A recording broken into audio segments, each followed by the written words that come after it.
what do you think a narcissistic relationship, as horrible as it is for people, can teach them about themselves? Oh, wow. Yeah, that's a great question because mine taught me a great deal. I was in my relationship over a decade ago, but it was amazing how much awareness I didn't have. You know, I had a PhD and everything at the time. So it wasn't even like I wasn't a psychologist, which is kind of, a little bit made me feel a little ashamed and humbled me at a level, that I don't really think was possible. And I'm not saying it from an arrogant standpoint because I don't have those kind of traits in me. It was more of a, wow, I didn't know what some people are out there experiencing, and that DSM that I learned in the class that I took didn't take me to what I saw in reality. And what I saw in reality was frightening.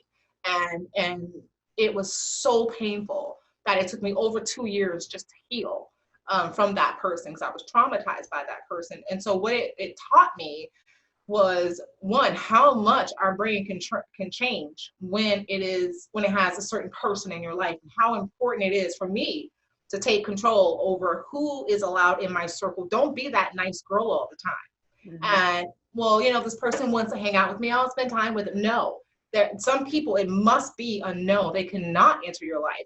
Anything, even something as small as someone leaving a comment on my website that's very nasty and crude, I don't leave it there because I think, well, everybody has no, I will not tolerate that, because you have to put up certain strong boundaries to protect yourself right from the start when you see it. And so that's what I saw that I didn't have back then. I didn't have sort of this protection of me. I was kind of like, just go out in the world, Pollyanna-ish, like everything's great. No, some people have no empathy, and that's huge. That is huge, not to have empathy, because when someone does not have empathy, they are going to bring such pain to your life in ways you probably won't even imagine. And so it taught me about the vacancy of some people, the cruelty of some people.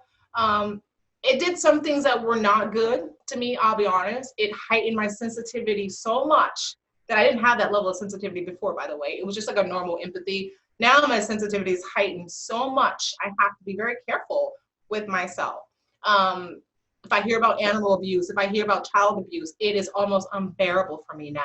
Whereas before, I would hear about it and then want to advocate and do things and help. I'm even crippled from helping now because I can't even see it or you know what I mean? Like watch a video or something, and before I feel so empowered, like, oh, let me do something because I'm going to take care of this. I can't even. I'm just crippled to even seeing it. And so that is one of the things that trauma will do to a brain if the trauma has been too much. It'll turn up the dial on your sensitivity, and it will make it harder, to function at your old level. But in good ways, I have grown in so many ways. It put me into being an advocate in this area that I didn't see another neuropsychologist in. And I thought, well, why aren't there more people in my field out here teaching? Because we really have a set of information that's a little bit unique that could really help people. And so that helped me to help others. It really did, to kind of continue my healing, to see their growth. Beautiful. So yeah, both good and bad. Yeah. And that's right. Anything in life, right? Where there's a good side and a bad side to everything for sure. And yeah, absolutely. So I guess pros and cons to anything. That's really what I wanted to say. Exactly. Yeah. Right. Like that's life in general. Right. Yeah. Well, thank you for sharing that. And I find it interesting, like the heightened sensitivity, and I'm sure people watching right now can relate to that.